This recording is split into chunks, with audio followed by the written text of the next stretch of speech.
Hi friends, ఈరోజు మనం ఇంట్లోనే హెల్తీగా టేస్టీగా గోబీ మంచూరి తయారు చేసుకోవడానికి కాలీఫ్లవర్ని ముందుగానే నీట్గా కట్ చేసి ఉప్పు నీళ్ళల్లో క్లీన్ చేసి మళ్ళీ బాయిల్ చేసుకున్నాం అన్నమాట. బాయిల్ చేసుకునే టైంలో నీళ్ళల్లోకి పసుపు ఉప్పు వేసుకొని ఊరికే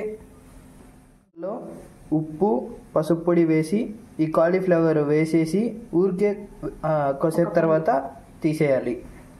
అది కొంచెం ఉడుకుతుంది.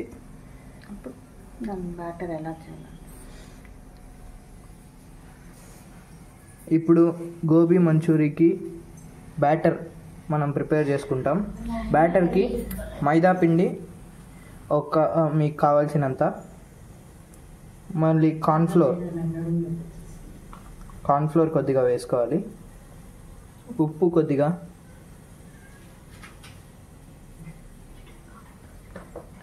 మిరప్పొడి కొద్దిగా,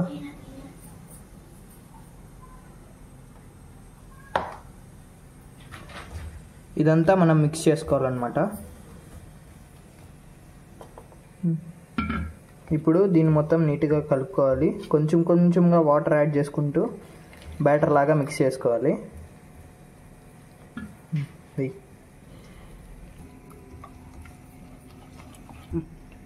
మనం ఈ బ్యాటర్ని ఇలాగా ఎక్కువ లూజ్గా కాకుండా కొంచెం థిక్గా ఉండేలాగా కలుపుకోవాలి. ఇలా జారుతూ ఉండాలన్నమాట. అప్పుడే కాలీఫ్లవర్ పీసెస్కి చుట్టూ బాగా అతుక్కుంటుంది, అది టేస్టీగా వస్తుంది అనమాట. మీకు కావాలంటే ఇందులో ఒక వైట్ పెప్పర్ కూడా వేసుకోవచ్చు, నేను వేసుకోవట్లేదు అంతే. ఆలోపు స్టవ్ పైన ఒక బాండిల్ పెట్టి దాంట్లో ఆయిల్ వేసి ఆయిల్ వేడెక్కిన తర్వాత మనం ఈ కాలీఫ్లవర్ని బ్యాటర్లో డిప్ చేసి ఫ్రై చేసుకుంటాం అన్నమాట. ఇలాగా కాలీఫ్లవర్స్ అన్నీ ఈ బ్యాటర్లో వేసుకొని నీట్గా ముంచి ఆయిల్లో వేసుకోవాలి.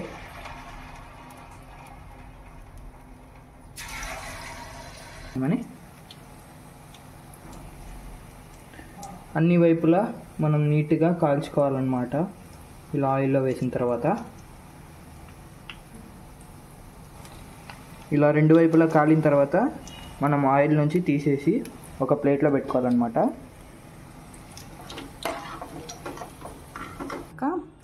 హాయ్ ఫ్రెండ్స్, గోబీ అంతా ఇలా ఫ్రై చేసి పెట్టుకున్న తర్వాత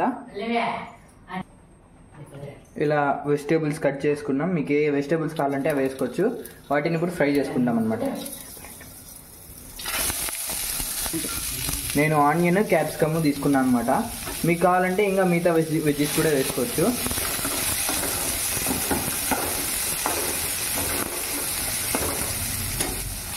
ఎక్కువ ఫ్రై అవ్వకుండా కాస్త మాత్రమే ఫ్రై అవ్వనిద్దాం, ఎందుకంటే మనకు ఆ నోటికి టేస్ట్ తగిలితే సూపర్గా ఉంటుంది అనమాట. మీకు కావాలంటే ఎక్కువ ఫ్రై చేసుకోవచ్చు. ఇప్పుడు మీకు కావాల్సిన సాసెస్ వేసుకోవచ్చు. నా దగ్గర tomato sauce and soya sauce ఉంది, సో నేను అవి వేస్తున్నాను. ఇదిగోండి సోయా సాస్, టొమాటో కెచప్,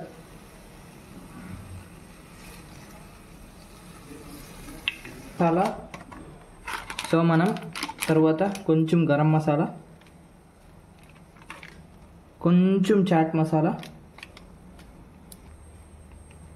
కొంచెం కారం, మిరప్పొడి, కొంచెం ఉప్పు.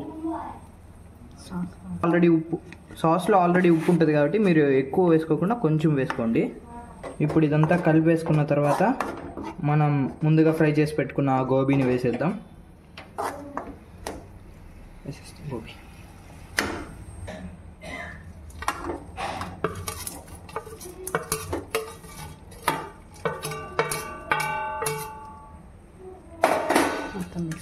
మొత్తం బాగా మిక్స్ చేసుకోవాలి ఫ్రెండ్స్. ఇలా ఒక 2 minutes అలాగా ఫ్రై చేసుకున్నామంటే ఆ సాసెస్ అనేది గోబీ పీసెస్కి బాగా పడుతుందన్నమాట. సో అప్పుడు చాలా టేస్టీగా ఉంటుంది. సో ఇలా ఫ్రై చేసుకున్న తర్వాత ఒక సర్వింగ్ ప్లేట్లోకి తీసుకొని సర్వ్ చేసుకుందాం. స్టవ్ ఆఫ్ చేసేద్దాం.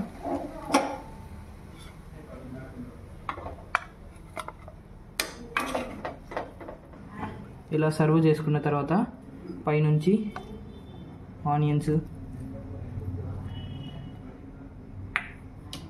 కొత్తిమీర వేసుకొని ఇలా ఫోర్క్తో గుచ్చుకుని తింటే సూపర్గా ఉంటుంది ఫ్రెండ్స్. ఒకవేళ మీకు ఇది నచ్చితే ఇంట్లో ట్రై చేసి చూడండి. మళ్ళీ నాకు సబ్స్క్రైబ్ చేయడం మర్చిపోద్దండి. ఒకవేళ కొత్త వ్యూవర్స్ ఎవరన్నా ఉంటే మళ్ళీ ఇంకో వంటకంతో మీ ముందుకు వస్తాం ఫ్రెండ్స్. బాయ్.